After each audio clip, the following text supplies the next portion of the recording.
सुखदेव जी राजा परीक्षित को समझाते हैं, उन्हें जीवन का सार बताते हैं, उसकी मृत्यु को संवारते हैं। ठीक है।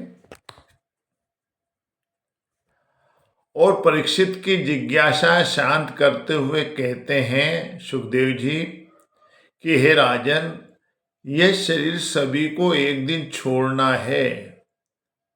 यह शरीर न मेरा है न तेरा है। ठीक है।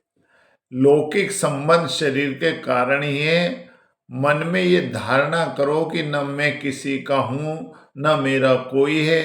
निष्प्रह हो जाओ, निष्प्रह हो जाओ। ममता को हटा दो, तृप्त हो जाओ। अरे किसी में मोह न रखो, मोह में मत बंधो। ममता बांधती है।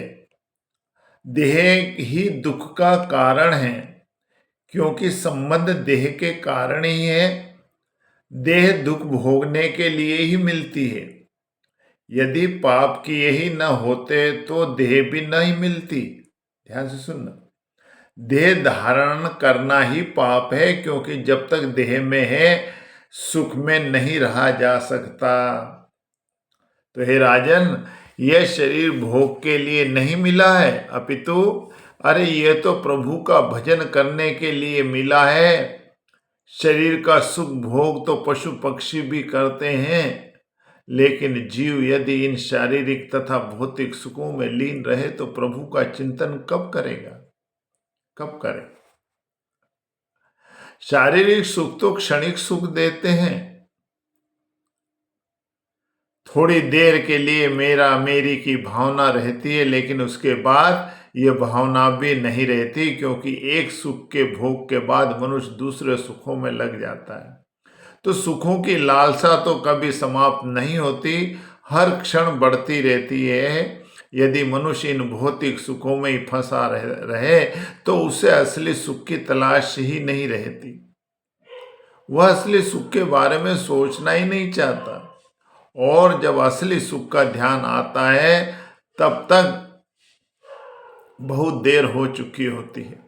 तब तक वो भगवान के पथ से दूर चला गया होता है।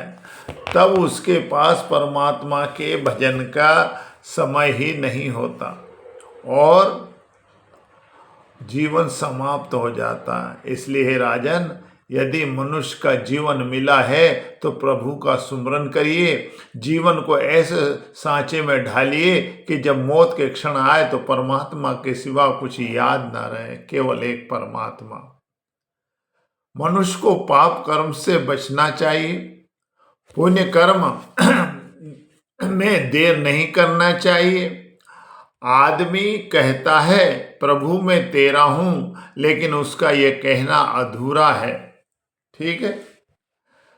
क्योंकि वह परमात्मा में कभी डूबा ही नहीं। लेकिन जब परमात्मा कहता है कि तू तो मेरा ही है, तो तू तो मुझसे अलग है ही नहीं, लेकिन तू ही मुझे भूल गया है, मैं तो तुम्हें कभी भूला ही नहीं, तो समझना चाहिए कि परमात्मा और जीव का संबंध अटूट है। बोलिए श्री सद्गुरुदेव भगवान की जय।